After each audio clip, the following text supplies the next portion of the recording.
That's what happened to Elvis. Is he ran out of toilet paper and he like looked at the empty roll and looked at the benzos in his hand. And he's like, "Oh, fuck it," and then just swallowed. Fuck this, man. Someone stepped on my blue suede shoes. I can't handle it no more. You mentioned benzos. Have we talked about Jordan Peterson? No, he's addicted to painkillers, like opiates, I think. Yeah. Because opiates and benzodiazepines are different drugs. I was on his. You may be right. Maybe it's both. That would be pretty. I think rough. it literally is. But I was on his Wikipedia today. Oddly up to speed.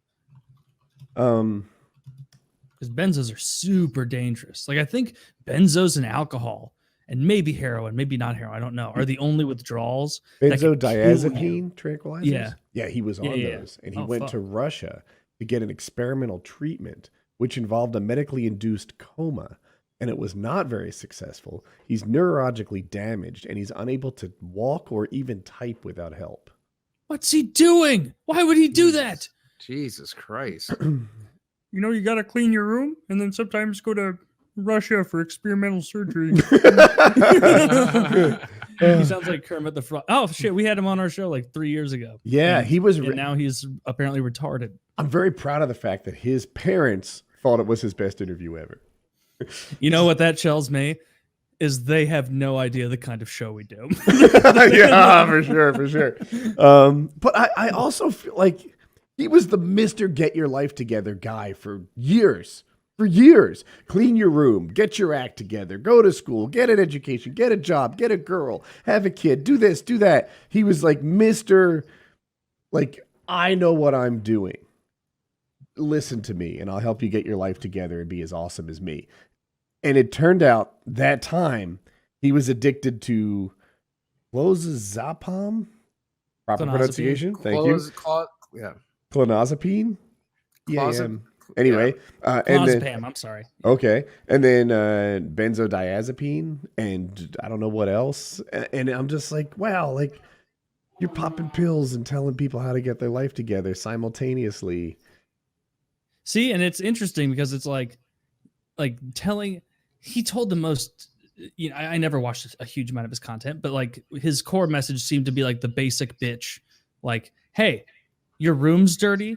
Start off by cleaning your room and then kind of outwardly from there, figure out what else is fucked up in your life and kind of try and take action when you can. It just kind of goes to show like even somebody who's tremendously fucked up in their own life can give advice even if they're not necessarily following it, that's beneficial to people. So I have a really controversial opinion. A lot of people have said, like, Boogie... I doubt it. He's not gay. No, a lot of people have been like, Boogie, how could you dare try to give other people advice on weight loss when you fail to lose the weight yourself? And after struggling for 45 years with it and having had some successes, at the very least, I can tell you what not to do. I can tell you how I fucked up, right? So that's information you should have, right? But then on the handful of times I've been successful, surgery or keto or whatever it is, I know that worked for me. So I can tell you about my experiences, right? And so when I was talking to my friend about this the other day, I was like, look, let's imagine you were lost in a cave, right?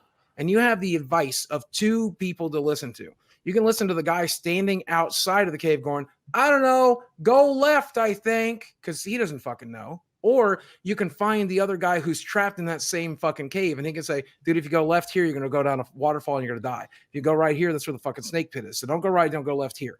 You're going to listen to the guy who's in the cave with you, even if he's trapped in there too, right?